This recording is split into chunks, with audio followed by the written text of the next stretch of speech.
Jonathan Miles was driving through a quiet, small-town neighborhood on a sunny afternoon. He had just finished visiting his family and was on his way back to the airport. Unlike his usual workdays filled with meetings and important decisions as the U.S. Attorney General, today he was dressed casually in a plain shirt and jeans, driving a modest rental car. To anyone passing by, he looked like an ordinary man on a simple errand. The town was peaceful, with children playing in their yards and neighbors chatting on porches. Jonathan smiled as he observed the scene. He loved moments like these, away from the chaos of Washington, D.C. However, his peaceful drive took a sudden turn when he noticed flashing lights in his rearview mirror. A police car was signaling for him to pull over. Jonathan was surprised, but calmly pulled his car to the side of the road. He had done nothing wrong. He wasn't speeding, and his rental car was in perfect condition. He assumed it was a routine stop and waited patiently. Soon, a young officer, whose name tag read Grant, approached the car with an air of authority. "License and registration," Officer Grant said curtly, his tone sharp and unwelcoming. Jonathan handed over his documents without hesitation. "Is there a problem, officer?" he asked politely. Grant looked at the license and frowned. He didn't recognize the name or the man sitting in the car. To him, Jonathan was just another stranger passing through town, possibly up to no good. "What are you doing here?" Grant asked, his voice laced with suspicion. Jonathan raised an eyebrow. "I was visiting family and am now heading to the airport," he said calmly. "Is there a reason for this stop?" Grant ignored the question and glanced at the car. "This neighborhood has had some break-ins recently," he said. "You look out of place. Are you sure you're not here for something else?" Jonathan's calm demeanor didn't waver. "I'm sure," he said evenly. "If you check my record, you'll see there's no issue." But Grant wasn't satisfied. He stepped back and placed his hand on his holster, a move that instantly raised the tension. "Step out of the car," he ordered. Jonathan was taken aback, but didn't argue. He opened the door and stepped out, standing tall and composed. "I'd like to know why you're escalating this situation," he said. Grant's tone grew harsher. "You don't question me. I'm the law here." Jonathan remained calm but firm. "Officer, I respect your position, but you're making a mistake." At this point, a small group of onlookers started to gather at a distance, curious about the unfolding scene. Jonathan knew this situation could spiral out of control, but he also knew one thing. Officer Grant had no idea who he was dealing with. As Grant's tone became more aggressive, Jonathan prepared himself. He wasn't just any citizen. He was the U.S. Attorney General, and soon, Grant would learn the consequences of his actions. Jonathan Miles stood calmly beside his car, facing Officer Grant, who now seemed intent on asserting his authority. The small group of onlookers grew slightly larger, whispering amongst themselves. They didn't know who Jonathan was, but they could sense something unusual about the situation. "Turn around," Officer Grant demanded, his hand still resting on his holster. "I need to make sure you're not carrying anything illegal." Jonathan raised his hand slightly, maintaining his composure. "Officer, I've already given you my license and registration. I've done nothing wrong. What are you looking for?" Grant narrowed his eyes. He didn't like being questioned. "I don't need to explain myself to you," he snapped. "Turn around, or I'll take this further." The tension in the air grew heavier, but Jonathan didn't flinch. He knew that reacting aggressively would only escalate the situation. "Officer," he said firmly but respectfully, "I'd like to remind you that I've cooperated fully. You have no reason to treat me this way." Grant wasn't listening. "Are you going to follow my orders or not?" he barked, his tone growing louder. Jonathan decided it was time to end the guessing game. He reached into his pocket slowly and pulled out a second ID, a badge that clearly identified him as the U.S. Attorney General. He held it out for Grant to see. "I think it's important you know who I am," Jonathan said, his voice steady but with a hint of authority. Grant froze for a moment, his eyes scanning the badge. At first, he didn't believe it. "What's this supposed to be?" he asked, though his voice wavered slightly.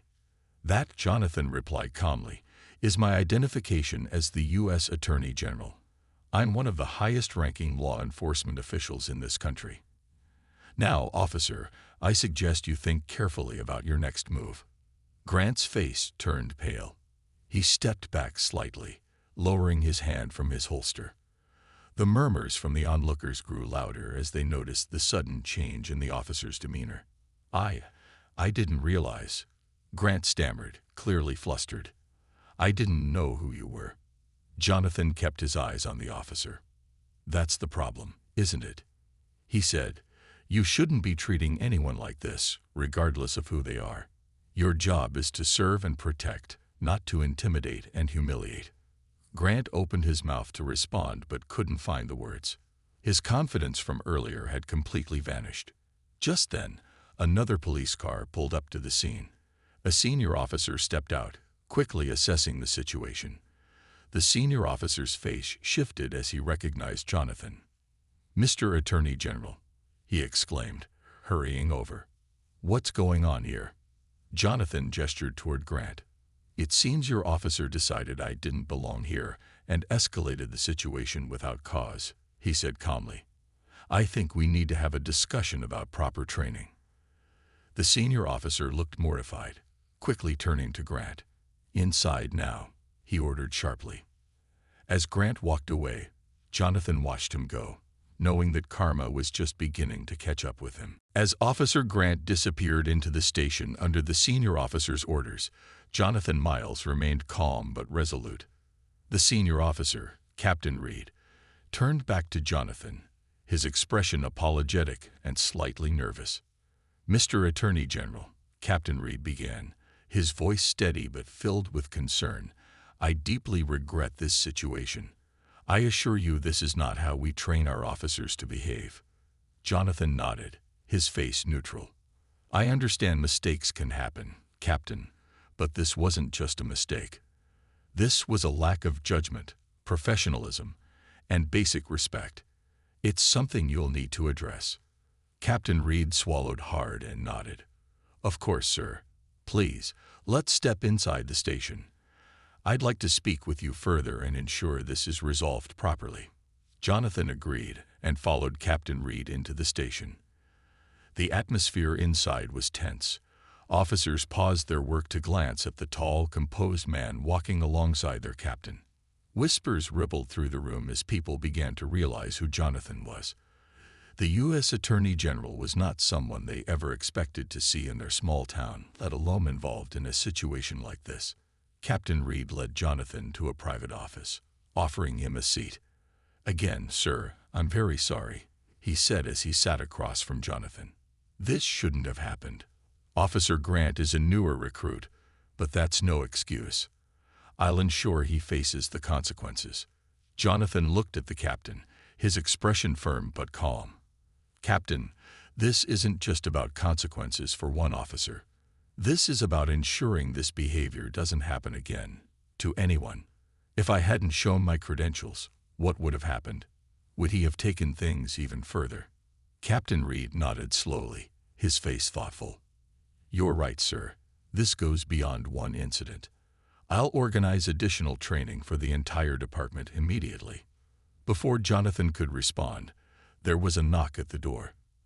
A nervous-looking Officer Grant stepped inside, his posture stiff. Captain Reed motioned for him to sit, and Grant did so, avoiding Jonathan's gaze. "Officer Grant," Jonathan began, his voice calm but authoritative, "do you understand what went wrong today?" Grant hesitated, then nodded. "Yes, sir. I acted out of assumption and didn't handle the situation professionally. I let my own biases affect my judgment, and I'm sorry." Jonathan leaned forward slightly, his tone steady. "It's not enough to apologize, Officer Grant. You need to reflect on why you reacted the way you did. Your job is to serve and protect, not to intimidate or escalate unnecessarily. People trust law enforcement to treat them fairly. If you can't uphold that trust, you shouldn't wear the badge." Grant looked genuinely remorseful. "I understand, sir. I'll do better. Captain Reed spoke next. Officer Grant, you'll be temporarily suspended and required to complete additional training before returning to duty. This is non-negotiable. Jonathan nodded, satisfied with the decision. I'll be watching closely, Captain, he said as he stood to leave. This is your opportunity to make meaningful change. As Jonathan walked out of the station, he felt confident that the situation would spark the reforms needed. The lesson was clear. No one is above accountability, not even those who enforce the law. Jonathan Miles left the station, but the events of the day stayed with him. As the U.S. Attorney General, he understood the responsibility and power law enforcement held, but he also knew that power could be misused. The incident with Officer Grant was a clear reminder that even a small department could have serious problems if proper training and leadership were lacking. Meanwhile, inside the station, Captain Reed wasted no time addressing the situation. He gathered his officers in the meeting room for an urgent discussion. The tension in the room was palpable. Everyone had heard about what happened, and many were shocked that Officer Grant had pulled over and mistreated the U.S. Attorney General. Captain Reed stood at the front, his expression serious. Today, we had an incident that could have been a disaster for this department, he began. One of our own acted without proper judgment and disrespected not only a high-ranking official but the values we are supposed to uphold. The room was silent as the captain continued. I'm not here to single out Officer Grant. This isn't just about him. It's about all of us. If one of us fails, it reflects on all of us. That's why, starting immediately, we will implement mandatory training sessions for every officer. These sessions will focus on de-escalation, bias awareness, and professionalism in the field. The officers exchanged glances, some nodding in agreement, while others looked uncertain. One senior officer raised his hand. Captain, do you really think this one incident justifies all of us going through this training? Captain Reed's gaze hardened. Yes, I do. Because this isn't just about today.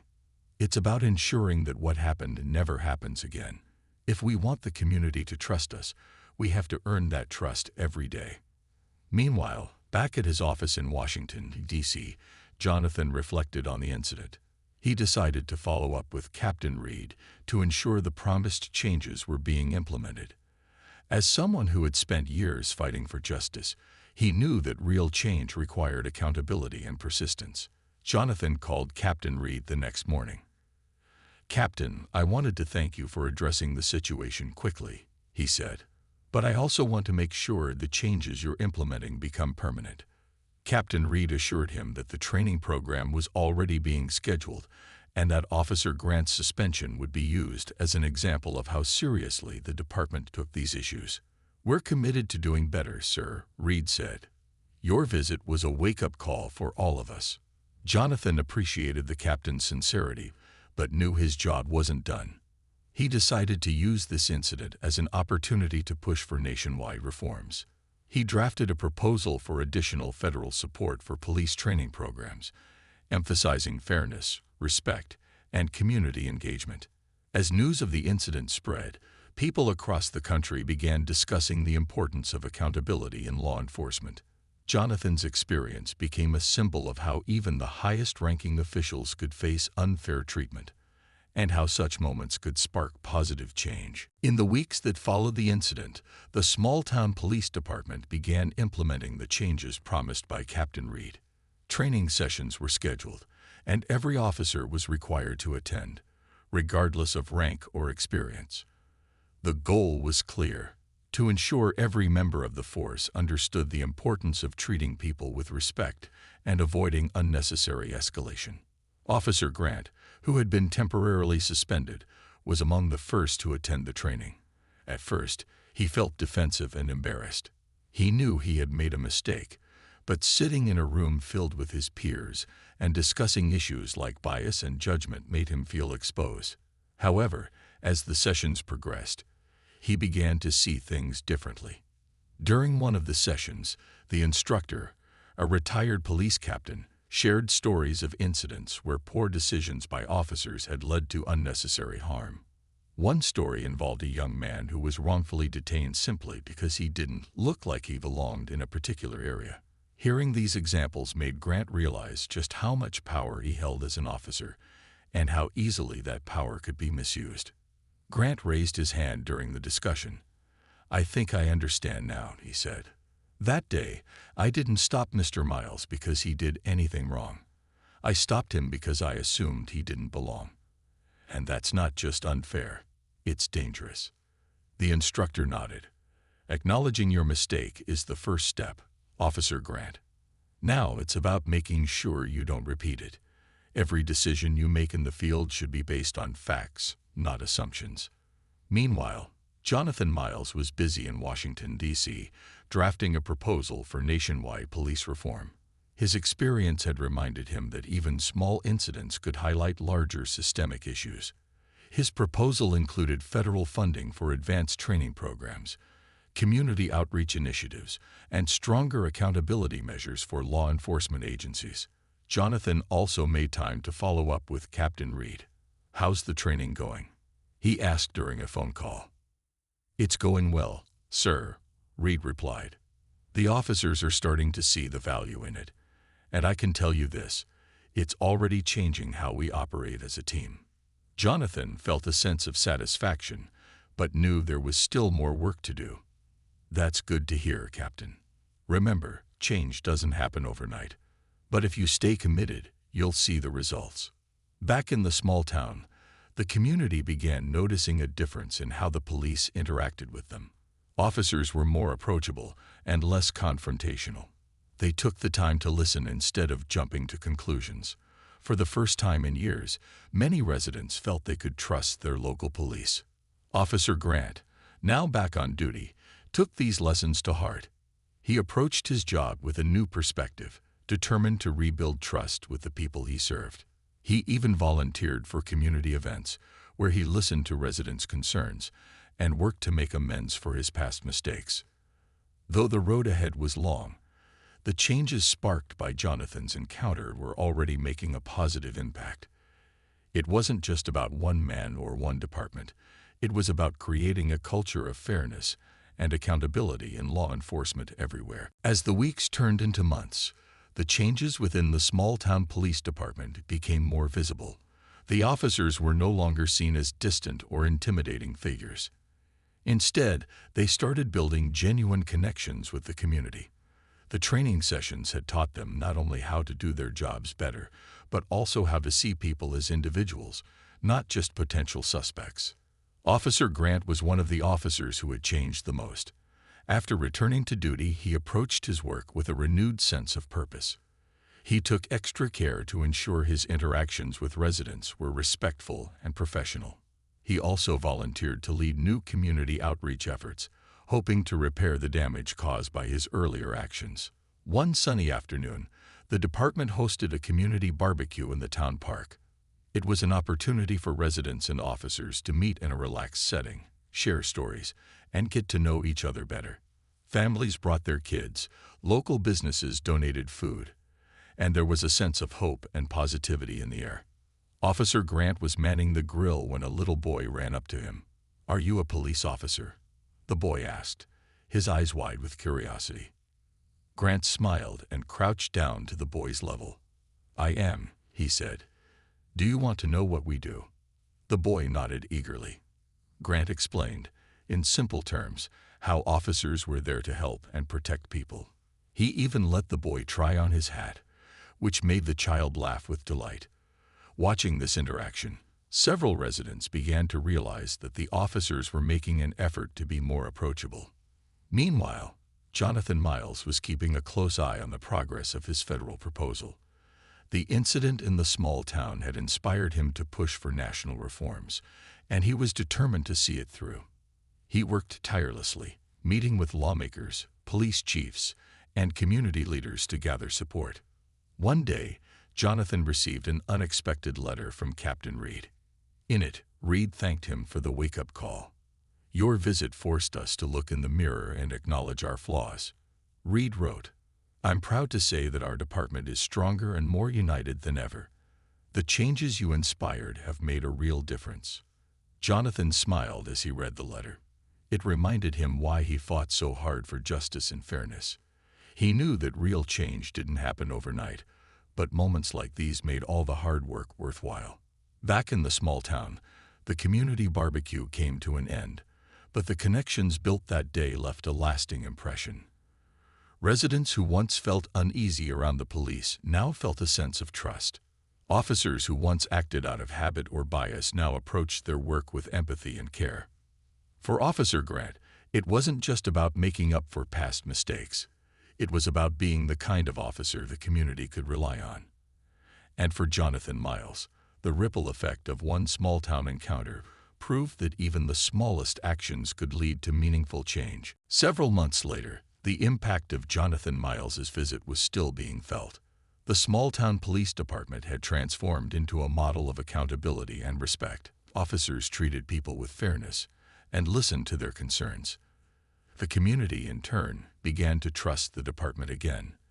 The changes were not just in words, they were visible in everyday actions. Officer Grant had become a different man.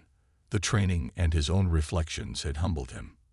He no longer saw himself as someone who simply enforced the law, but as someone who could make a positive difference in people's lives. He started visiting schools to talk to children about safety and respect, hoping to inspire a new generation to see law enforcement as protectors, not threats. One day, as Officer Grant was walking through the neighborhood, he used to patrol with a harsher attitude. He was stopped by an elderly man sitting on his porch. The man waved him over. "Son," he said with a warm smile, "I've lived in this town for 40 years, and I've never seen the police make such an effort to connect with us. Whatever made you all change, thank you." Grant nodded, humbled by the kind words. "Thank you, sir," he replied. "It means a lot to hear that. We're trying to do better every day." Meanwhile, Jonathan Miles's proposal for nationwide police reform gained momentum. Lawmakers from both sides of the political aisle supported the idea of providing better training and community engagement resources for police departments across the country. Jonathan had turned his personal experience into a powerful movement for change. One afternoon, Jonathan received an email from Captain Reed. It included a photo of the police department with a banner that read, "Building Trust, One Step at a Time." The captain wrote, "This is where we are now, thanks to you. We're proud of the changes we've made, and we'll keep working to do even better." Jonathan shared the photo with his team, feeling a deep sense of pride. It was a reminder that even a single incident could spark something bigger. His experience in that small town had become a turning point, not just for that community, but for others who were inspired by the story. Back in the small town, the annual community fair was in full swing. Officer Grant was there, helping organize the event alongside other officers. Families laughed, children played, and the air was filled with a sense of unity. As Grant looked around, he felt a quiet satisfaction. He knew he still had work to do, but he was proud of the progress they had made. Later that evening, Jonathan visited the town once more, this time as a guest of honor at the fair. When he arrived, he was greeted with applause and handshakes. Captain Reed stood beside him, beaming with pride. "Thank you for showing us what leadership looks like," the captain said. Jonathan shook his hand. "The credit goes to all of you," he replied. "It's one thing to see the problem. It's another to do something about it." As the sun set on the fair, Jonathan and the officers stood together, watching the community they had worked so hard to rebuild. In that moment, it was clear. Change was possible, and it started with the courage to face mistakes and strive for something better.